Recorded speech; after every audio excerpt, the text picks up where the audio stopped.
Today we will look at something very interesting, that is the first stage of sainthood of the Buddha's personal attendant, that is the Venerable Ananda. Not much is known about his first stage of walking the path, that is stream winning. So we have two suttas dealing with this aspect of his life, this very important aspect of attaining stream winning. The first is called the Sotapatti Ananda Sutta, which is S22.83. But today we will look at the Ananda Sankhitta Dhamma Sutta, the Ananda Discourse on Dhamma in brief, S35.86. Which is a reflection given to him by the Buddha. Just a short introduction to this, the situation which Ananda is in. In a sense, Ananda made a great sacrifice. He's a sort of the second Bodhisattva, if you like. If you take the Buddha as the first historical Bodhisattva, Ananda could have, in a sense, awakened as an Arahat at any time during his meeting with the Buddha, becoming a monk. But he chose to be the Buddha's personal attendant, caring for him, like a valet basically. So he is always there like a shadow to the Buddha. Not only that, but he's also a kind of the PR monk. He's always concerned with the people, making sure that those who want to meet the Buddha would be able to meet him. Those who want to ask questions would have the chance to ask. And he's also very mindful of the women, so that they too have a chance to meet the Buddha. In fact, when the Buddha passed away, he made sure that the women could pay the last respects to the Buddha first, because the women have to go back home early, not too late in the night. So he gave the women kind of the priority to pay their last respects to the Buddha. So we have someone who has great charisma, who is well loved by the public. But this comes at a cost. Because of it, in a sense, you can say this very gentle, very spiritual attachment to the Buddha, this care and love he has towards the Buddha, prevented him from attaining arahathood. Only after the Buddha has passed away that we see him seriously meditating and attaining the final stage of sainthood. So now there is a bit of mystery about this sutta which we're going to study. The other sutta, the Sotapatti Ananda Sutta S22.83, is quite straightforward. There he reports to us how he was with his teacher Punnamantani Putta, and listening to his teaching he became a stream winner. So we have that fact quite clear. Here we see him going up to the Buddha in a normal, well-known way, using the stock phrase, "Bhante, please teach me a teaching in brief, then I would like to go for a retreat to meditate." Of course, this is the kind of formula that introduces someone, a monk, is always a monk in this case, who takes leave of the Buddha to go into solitary retreat and then emerge as an Arahat. However, in this sutta, what's interesting is you have the formula which almost reaches to the level of arahathood, but it stops there. There's no mention of arahathood. In other words, there is the instruction, there's no practice mentioned. So this is where we have to reflect, and in many ways just from internal evidence as far as we can gather, to conjecture, surmise what is the context of this sutta. So my guess is that this sutta records the final instruction or rather final request by Ananda to the Buddha. It is possible, I would say even very likely, that this happened during the last days of the Buddha. The Buddha is lying down on his deathbed, and at some point, unfortunately this is not recorded in the Mahaparinibbana Sutta, at some point Ananda goes up to the Buddha and say, please give me instructions so that I could go into retreat and meditate.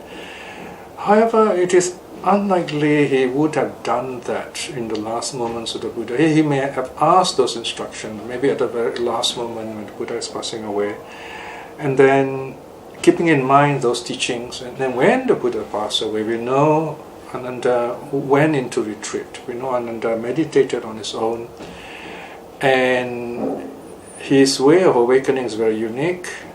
Unlike any other monk, he was trying very hard to attain this.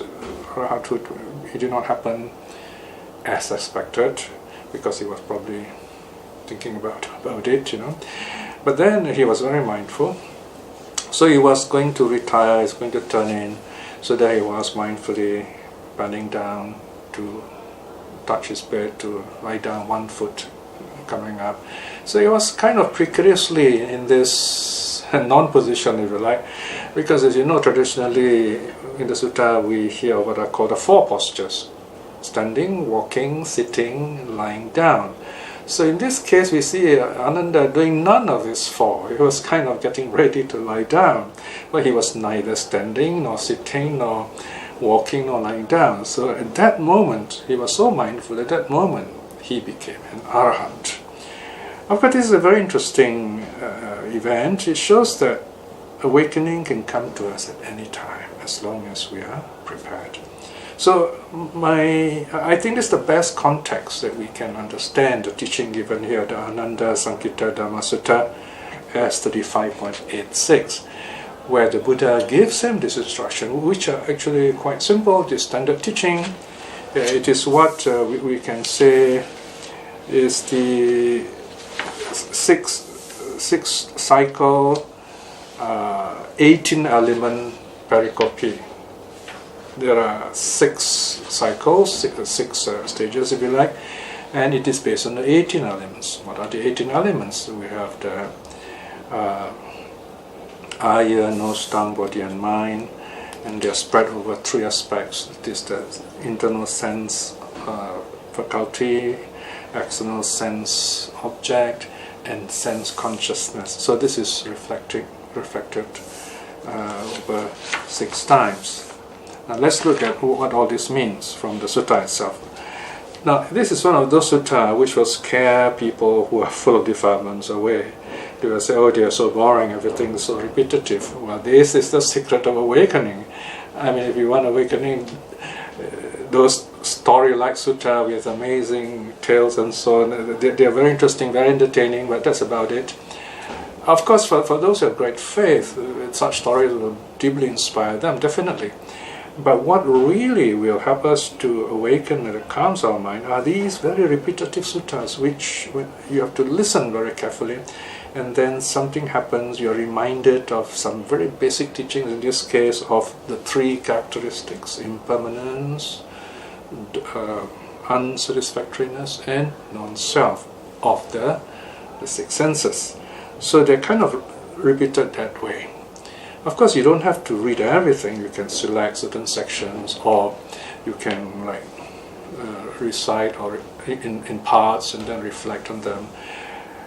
The idea is to just let these words sink in. Remember, these are Buddha words. These are the teaching itself. This is not a story. So it is meant to be reflected. That is why it's repetitive in that sense. It's like you're listening to this beautiful music and you're at peace with yourself. Okay? Right, so let's look at this sutta. The translation is given on page 5. Ananda Sankita Dhamma Sutta. The Ananda Discourse on Dhamma in brief, as 35.86. Sitting down at one side, the Venerable Ananda said to the Blessed One, Bhante, it would be good if the Blessed One would give me a teaching in brief. Having heard such a teaching, from the Blessed One, I might dwell alone, aloof, diligent, exertive, and resolute. So this is the normal request to go into retreat and then to attain arahathood. Now let's do something we have not done before. We jump right to the conclusion. Now if you look right at the conclusion, that is section 50, 58 or 59, the path pericope. So here the Buddha, or the teaching reads, he understands, destroyed is birth, the holy life has been lived, what needs to be done has been done, there is no more of this state of being. It stops there.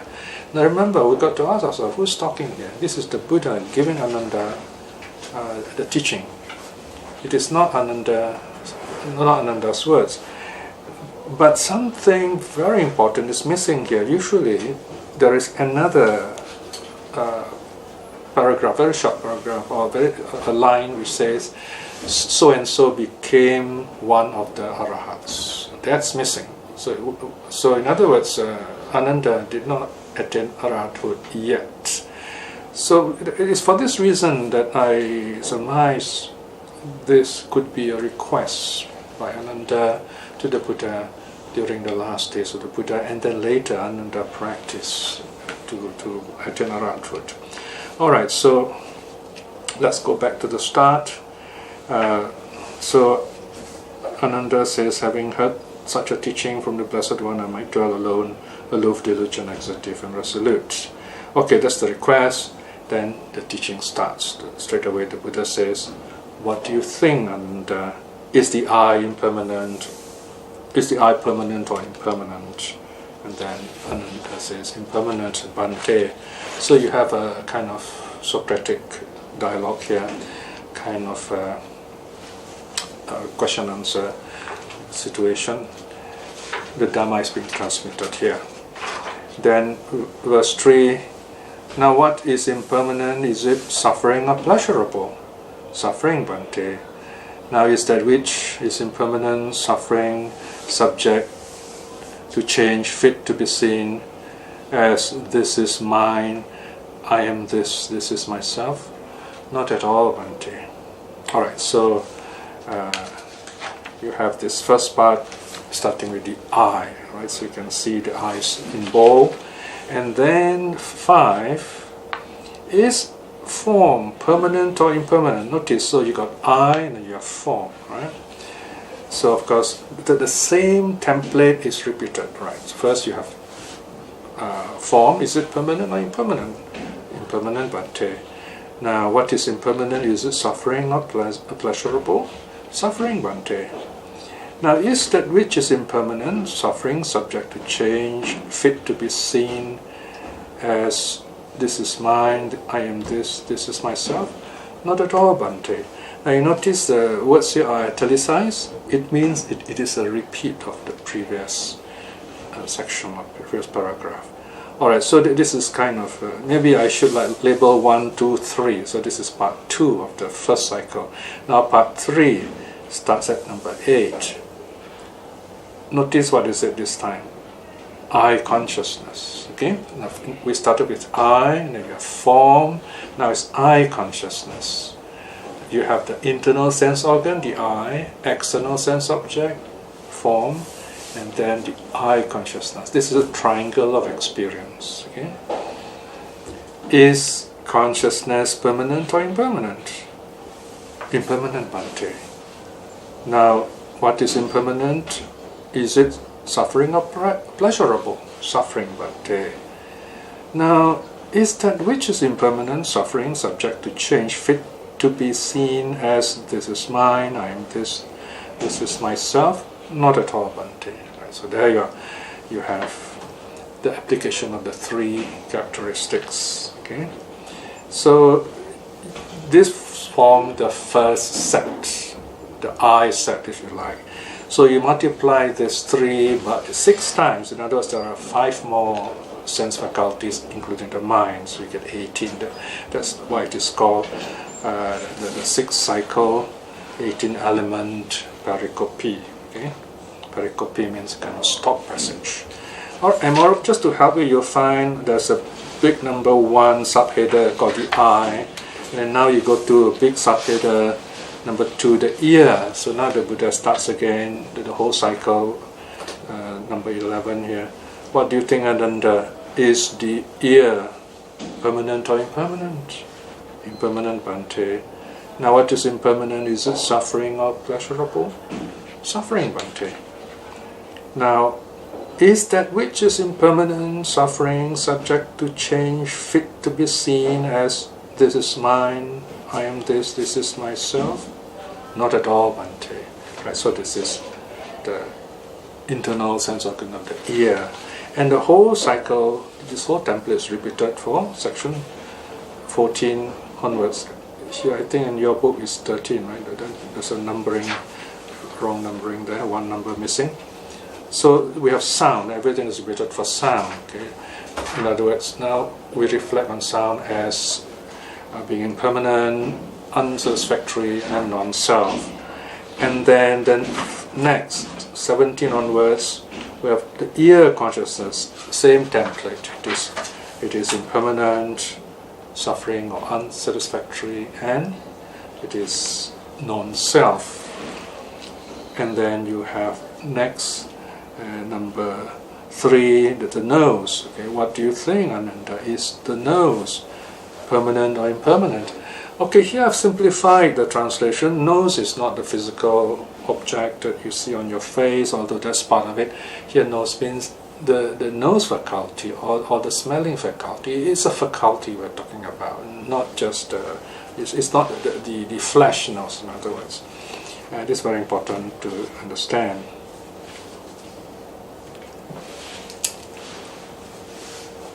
So, what do you think, Ananda? Is the nose permanent or impermanent?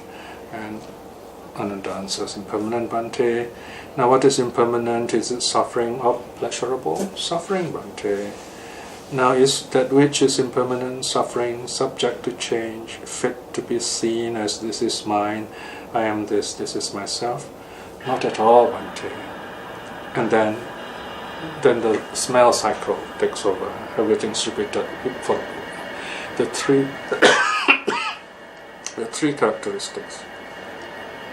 And then the third cycle is the nose consciousness. The 3 characteristic cycle takes over. Okay.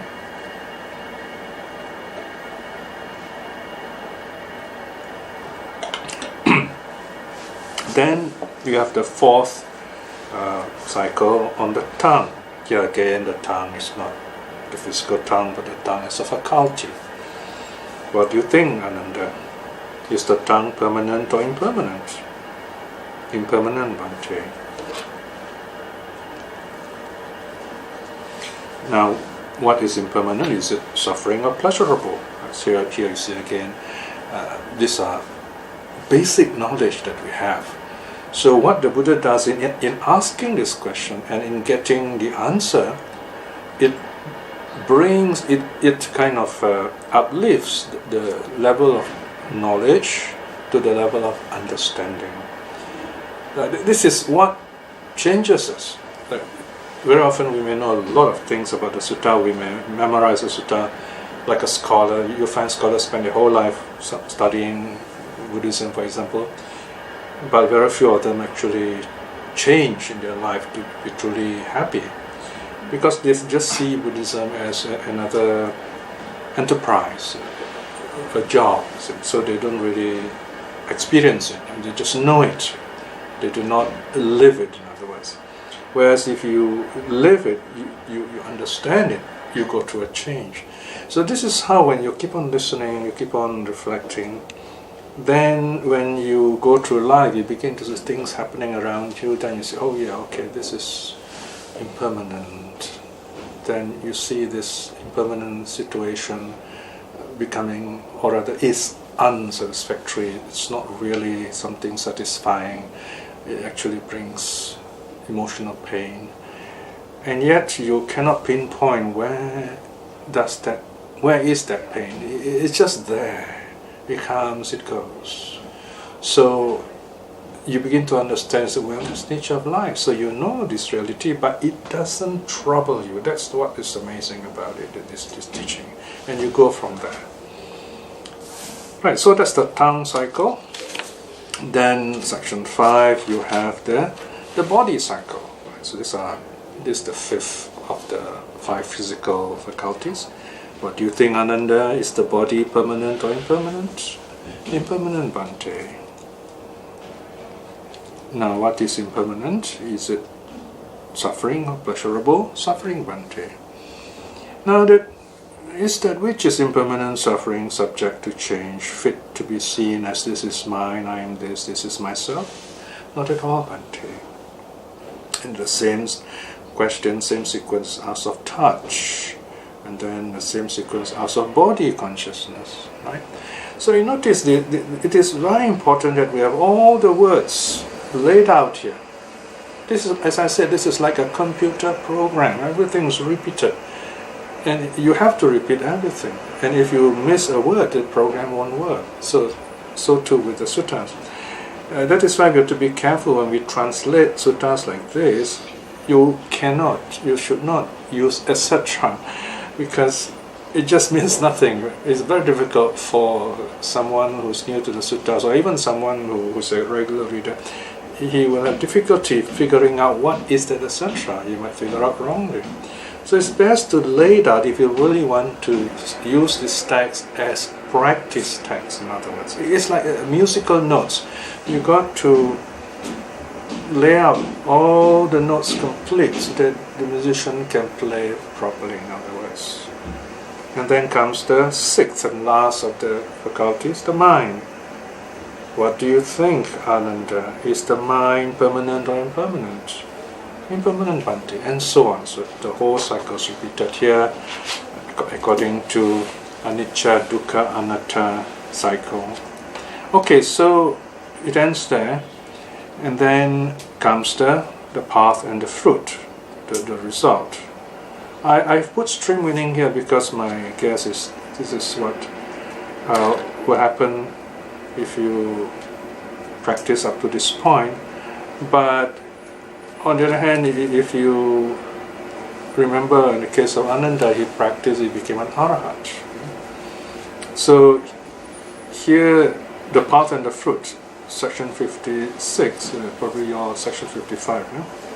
Saying thus, Ananda, the tutored noble disciple is revulsed at the eye, is revulsed at the ear, is revulsed at the nose, is revulsed at the tongue, is revulsed at the body, is revulsed at the mind.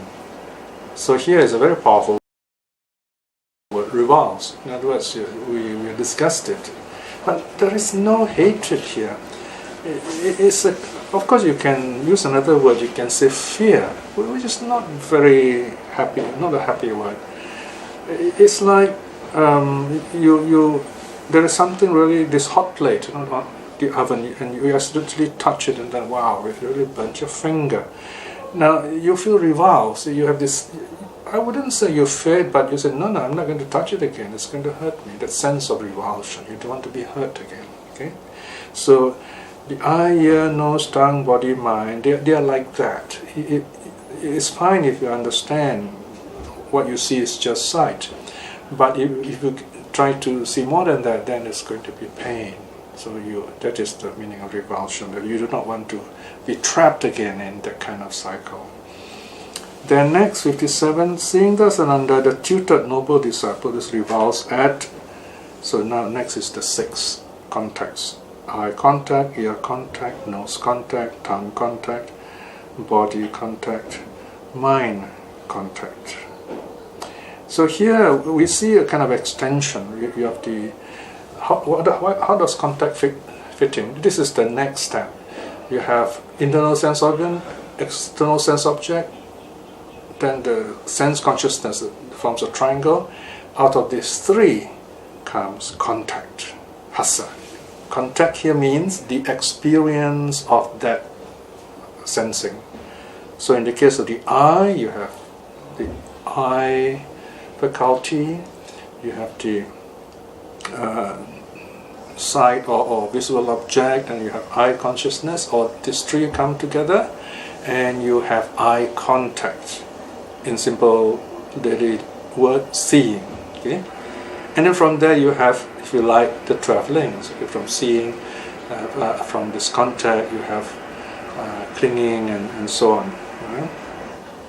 Alright, so look at 58. Whatever that arises dependent on this mind contact, whether pleasurable, suffering, or neither pleasurable nor suffering, in that too he is revolves. Revolves, he is dispassionate. Dispassionate, he is freed. Freed, there arises the knowledge free. Okay, right. In fact, you can stop here also if you like. Right, the Arhat says, "I'm free." Okay, so here in letting go of this neither pleasurable, unpleasurable, neither awakening arises. So here you see this additional pattern being added in. And then comes the path pericope. He understands, destroyed his birth, the holy life has been lived, what needs to be done has been done. There is no more of this state of being. Okay, so this is the instruction. So Ananda has to practice this, and then if he becomes an Arahat, then the line says, and Brahmananda became one of the Arahats, will be added in, but in this case he hasn't practiced yet. Okay, so maybe we can just give the subtitle to this section, maybe awakening, to give it a general kind of theme. So this is an amazing document in its simplicity, and yet it's telling us the awakening process. There's nothing magical about this. In a sense, it's hard work, and yet it is so clear. It makes good sense for us to understand.